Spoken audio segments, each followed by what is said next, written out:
Voilà, c'est maintenant l'heure de la chronique des sports et nous sommes ce soir avec Salah Eddine Gakou. Bonsoir Salah. Bonsoir Dominique. Alors, on va parler de la Coupe d'Afrique des Nations féminines et on commence avec les affiches des demi-finales. On connaît le dernier carré de la CAN qui se dispute du côté du Maroc. Ça sera Zambie-Afrique du Sud.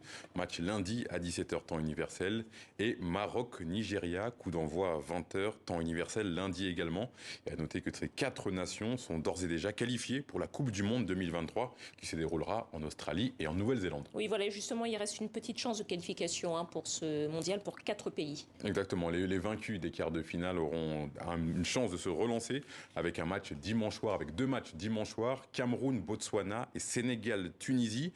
Les vainqueurs disputeront les barrages intercontinentaux pour se qualifier pour le mondial 2023. Allez, on va parler football avec l'Olympique de Marseille qui a recruté un international congolais. C'est officiel depuis quelques heures. Chancel Mbemba est la nouvelle recrue de l'Olympique de Marseille. Le défenseur central, après la traditionnelle visite médicale, a signé un contrat de 3 ans. À noter que la FIFA, il y a quelques années, a enquêté sur l'âge du natif de Kinshasa, souvent remis en question. Attention, il faut suivre, il était renseigné comme étant né en 1988 lors de sa formation congolaise.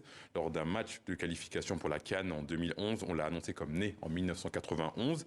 Le joueur lui-même a déjà annoncé qu'il était né en 1990. C'est finalement le 8 août 1994 qui est sa date de naissance officielle selon la FIFA.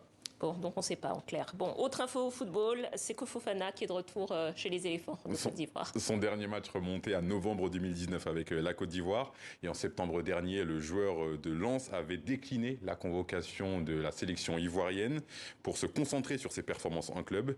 Mais après une rencontre avec le nouveau sélectionneur Jean-Louis Gasset ce vendredi, la Fédération ivoirienne de football a annoncé le retour de Seko Fofana en sélection pour le mois de septembre. Il s'est dit heureux et motivé de retrouver bientôt les éléphants, a ajouté la FIF. Allez, on va finir avec du tennis et ce retour triomphal pour Ons Jabeur en Tunisie chez elle. Accueillie comme une rockstar, la championne tunisienne, elle a reçu hier la grande médaille de l'Ordre national du mérite des mains du président Kais Saied. Et ce vendredi, elle est allée à la rencontre de ses fans tunisiens à Tunis, venus célébrer ses bonnes performances et notamment cette finale à Wimbledon il y a quelques jours. Ons Jabeur, 5e joueuse mondiale. On va l'écouter. On va aussi écouter un de ses fans. L'amour des Tunisiens est plus important que n'importe quel titre. J'espère que c'est le début de beaucoup d'autres victoires. Je suis fière d'être tunisienne. Je veux y arriver. Et ce n'est pas seulement mon rêve, c'est aussi celui de tous les Tunisiens que je devienne numéro 1 mondial. C'est un honneur pour la Tunisie. Et pourquoi pas remporter Roland-Garros, comme le disent beaucoup de Tunisiens. C'est une énorme fierté pour nous. Et je dois dire franchement qu'on ne s'y attendait pas. Et donc pour cette fournée 2022, elle est de plus en plus stratosphérique. On imagine donc qu'en 2023, elle va encore plus avoir de capacités. On en est absolument convaincus. On lui souhaite. Merci beaucoup Salah. Je vous dis à demain. À demain.